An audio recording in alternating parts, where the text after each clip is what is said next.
Today's video is kind of combating all these messages here on like sugar, carbohydrates, like it's always bad, it's terrible. Fear-mongering, dogmatic approaches, all it does is paint you in a corner, a battle that you can't possibly win, and it actually inhibits your results and your health in the long run.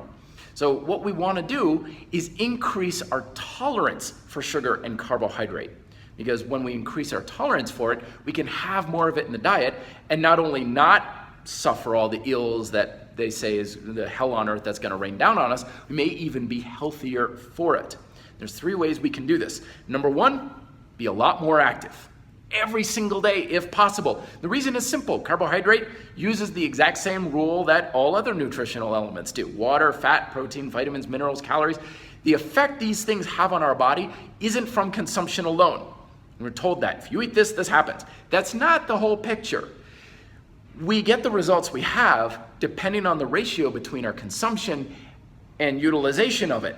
So if your consumption is high and your utilization of something is high, whatever it is, then you're healthy, you're good. Your body is saying, hey, give me it, and I can use it. But if your utilization is low, your consumption also has to be low. And this is the situation most people find themselves in these days because we live fairly sedentary lives. Even if we're working out at the gym 2-3 times a week, we still have fairly sedentary jobs, hobbies, sitting in a chair, driving a lot. If we're pretty sedentary, utilization is low. When utilization is low, we have to have these low sugar, low carbohydrate diets we can't tolerate very well. But there's another side to it. When utilization is low, you don't have a lot of wiggle room here. So it's very easy to get overloaded. You go to like the spaghetti cream cheese or spaghetti and ice cream festival and you're right up here in no time. Meanwhile, your biker friend who's very active and whatnot, they're way up here, they eat twice as much carbohydrate and they're losing weight. And they're like, how is that possible? It's all about that utilization. It gives you a buffer that you can roll around in. And you're like, I'm gonna decrease sugar and carbohydrate levels. This is helpful. I'm gonna increase it, go whole hog and splurge on ice cream Saturday night. You've got the buffer to do it. But when you're way down here, you don't have a lot of wiggle room and it's much more easily to get screwed over. So move more. Second, intensity is your friend.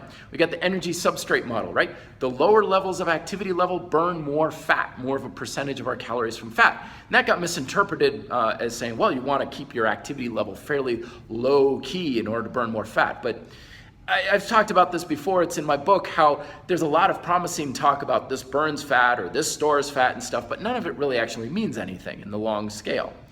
So when we're at a low level of activity, we're burning fat, great, but we're not using a whole lot of the energy substrates from sugar.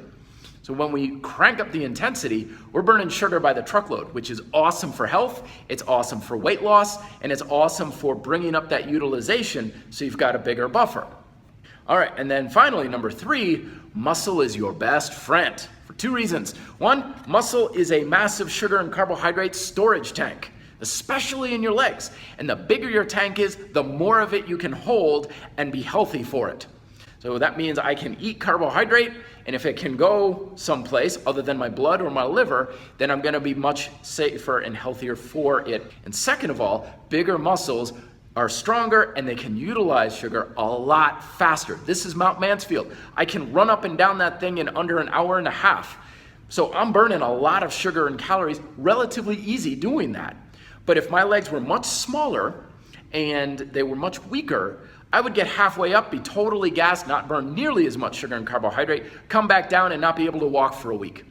So the bigger and stronger your muscles are, the more potential sugar and carbohydrates you can both store and burn with a fraction of the effort. So hopefully that gives you some things to think about. Let me know if you have questions below.